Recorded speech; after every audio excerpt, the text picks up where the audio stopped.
This is Campbell, and today I'm going to introduce copyright laws to you. Today we will focus on being able to demonstrate our ability to cite online resources and generate a bibliography page that meets the requirements for the rubric for evaluation. So what is a copyright? A copyright is a law that protects original creative works and provides their owners with the right to decide what to do with them. There are conditions that copyright laws give us in which we must follow when we're using other people's work. The purpose of copyright laws was designed to promote creativity and encourage creativity among others.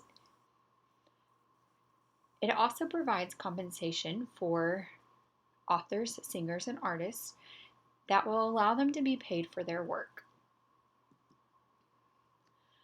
These are just some examples of things that can be copyrighted: books, magazines, newspapers, photographs and art, movies, music, video games, and more. Some requirements for a copyright: it must be an original work. It cannot be a copy of someone else's. It must be creative, and it must be in a fixed form. So as soon as you create something in a fixed form, like a sculpture, book, or movie, it is protected by copyright. And anything on the internet is copyrighted automatically. Fair use is something that is incorporated into the copyright laws, but it provides important exceptions for educators and students. So as educators and students, we can use copyrighted material as long as it does not intend to replace the original work of the creator. It has to be for an educational purpose. It cannot be for profit, meaning that we cannot make money off of something someone else has created. And another part of fair use is that it is only small portions of copyrighted materials that have to be cited correctly. So what does this mean for us, and why does this matter? Well, in our world today, we are creators of original works that are automatically copyrighted. Whether you know it or not, you are an author, you are an artist. But we are also consumers or users of other people's creative works all throughout the day, and we must follow these legal guidelines to use materials appropriately. So one thing we can do is cite our resources. By citing where we find information, we give credit to the original authors. This also allows others to know where to find information they might be interested in. For example, if you were talking about a book with sharks and I read a really cool fact about sharks, then I could look at the author and the title in your resource or bibliography page and be able to go to that book and find out who the author is, and perhaps maybe read more books by that author, or continue my search on more interesting facts about sharks from your citation. So let's look at this scenario. For example, you work really hard on baking cookies and you bring some to your teacher, but she's not in her room. You decide to leave the cookies on her desk. Later on in the day, Johnny takes credit for the delicious cookies when the teacher asks who made them. She praises Johnny for his thoughtfulness and gives him the credit for the cookies. In this scenario, the wrong person received credit. Johnny received credit for doing someone else's work.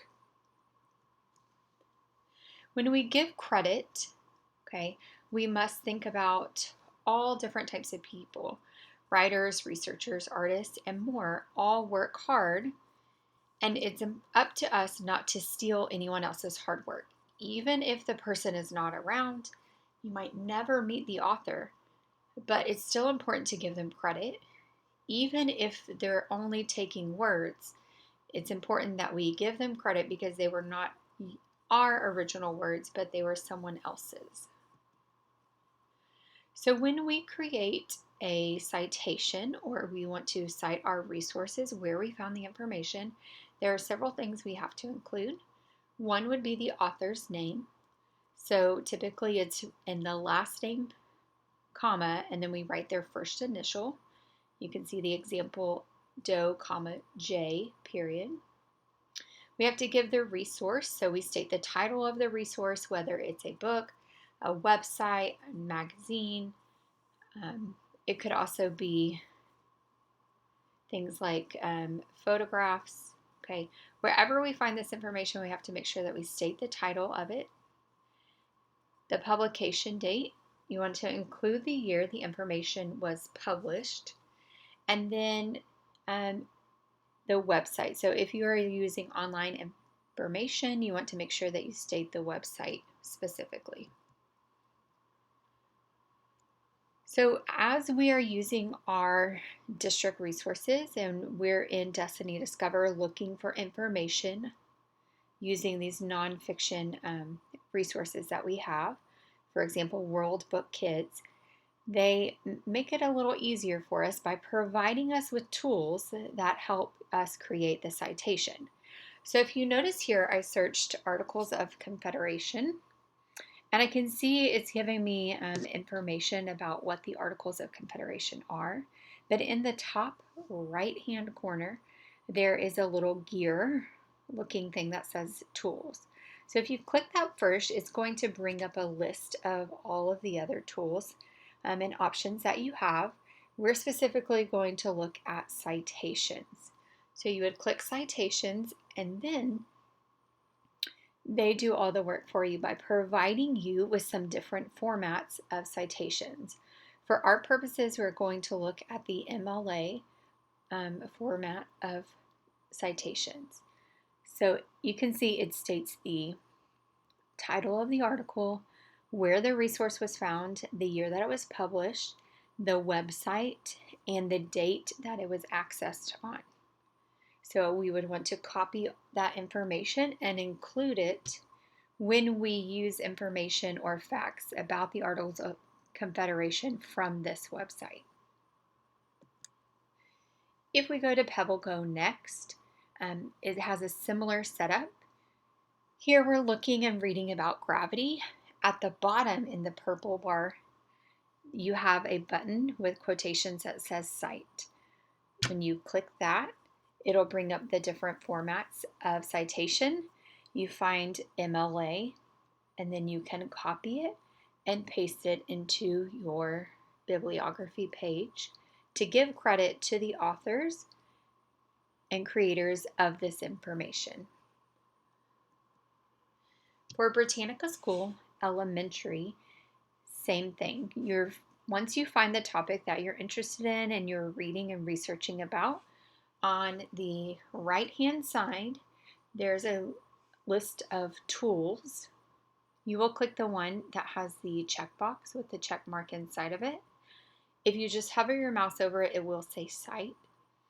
From there, this box will appear, and if you can change your citation format or style, but we are going to use MLA. So it's already selected, and then we could just copy and paste that information into our bibliography page to give credit to the creators of this information.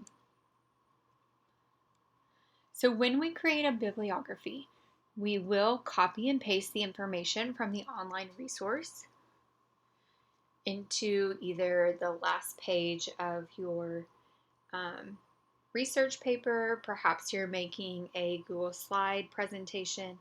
You would put your information on the last page of your slide.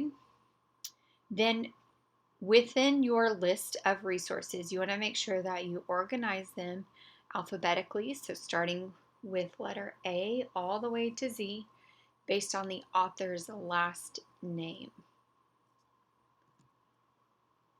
So just to review, copyright rules give us rights as creators of original works. Fair use is where we are allowed to use copyrighted materials educationally, but only small portions and only if it is cited properly. Within our citations, we have to give credit to the creator, and we want to make sure that they are listed alphabetically. So now it's your turn. You're going to log into Destiny Discover to get started in creating your citation page or bibliography page.